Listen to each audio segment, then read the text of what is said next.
पिता की मौत के बाद टूटे दुखों के पहाड़, वहीं लता मंगेशकर आजीवन कुंवारी ही रहीं, परिवार की खातिर कुर्बान हो गईं। लता मंगेशकर संघर्ष को हौसला बना, यूं बनी मेलोडी क्वीन। लता मंगेशकर की जिंदगी बेहद मुश्किलों और संघर्ष से भरी रही है।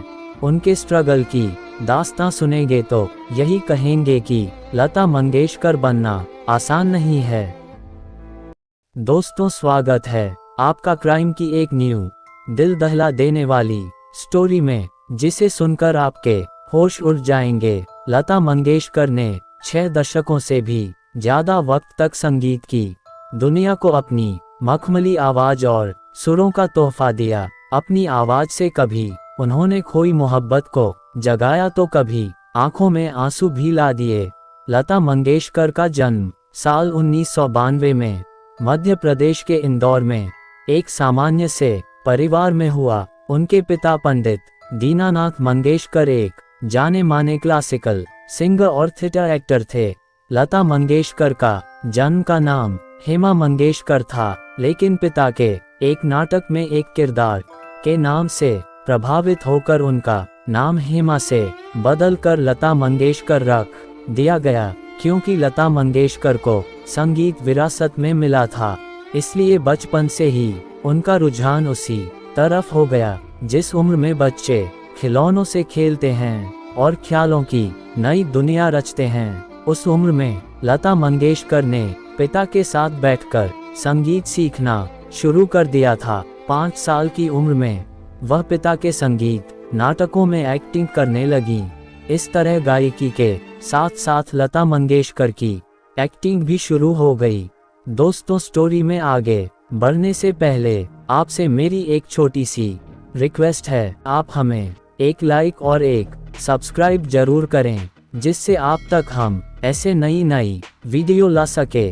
तो बिना टाइम वेस्ट किया आपका सीधे स्टोरी में आगे बढ़ते हैं। लता मंगेशकर की आवाज और उनकी काबिलियत के चर्चे हर तरफ होने लगे। हर कोई यही कहता कि ये बच्ची एक दिन बहुत आगे जाएगी और पिता का नाम रोशन करेगी। हुआ भी यही। 9 साल की उम्र में लता मंगेशकर ने पहली बार पब्लिक के सामने गाना गाया। उसका किस्सा भी दिलचस्प है। 1930 के आसपास जब लता मंगेशकर के बाबा अपनी थिएटर कंपनी के टूर पर शोलापुर में थे, तो कुछ लोगों ने उनसे गाना गाने की रिक्वेस्ट की। लता ने ये सुन लिया।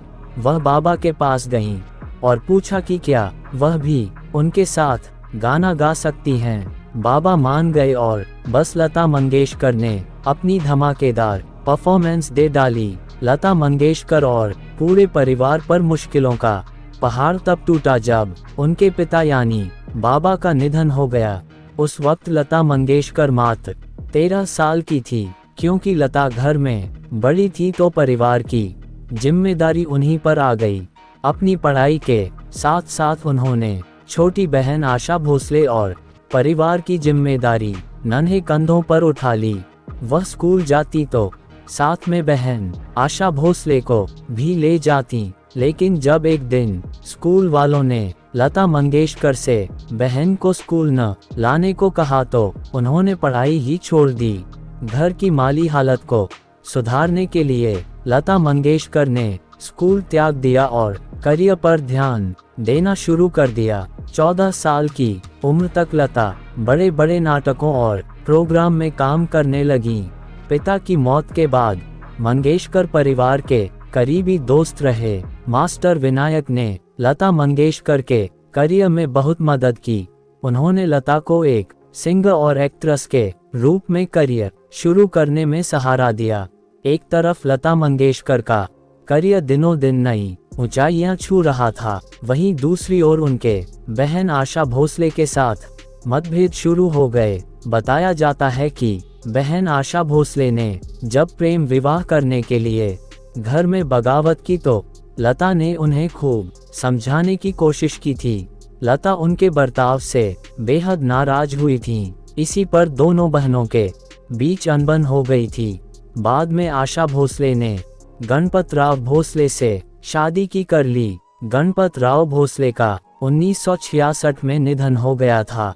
इसके बाद आशा भोसले ने R.D. बर्मन से शादी की, लेकिन 1994 में वह भी चल बसे। वहीं लता मंगेशकर आजीवन कुंवारी ही रहीं। टाइम्स ऑफ इंडिया को साल 2011 में दिए इंटरव्यू में लता मंगेशकर ने शादी के सवाल के जवाब में कहा था, जो कुछ भी होता है भगवान की मर्जी से होता है, जो होता है अच्छे के लिए होता है, और जो नहीं होता वो और अच्छे के लिए होता है।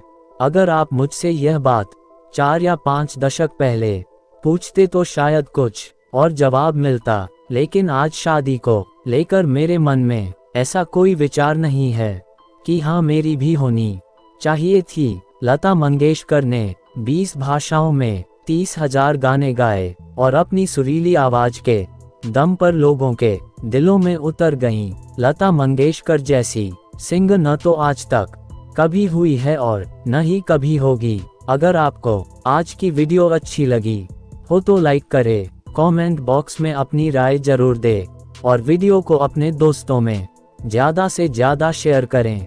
मैं मिलता हूँ आपको न्यू क्राइम स्टोरी के साथ। तब तक अपना ख्याल रखें, सतर्क रहें, सावधान रहें। जय हिंद, जय भारत।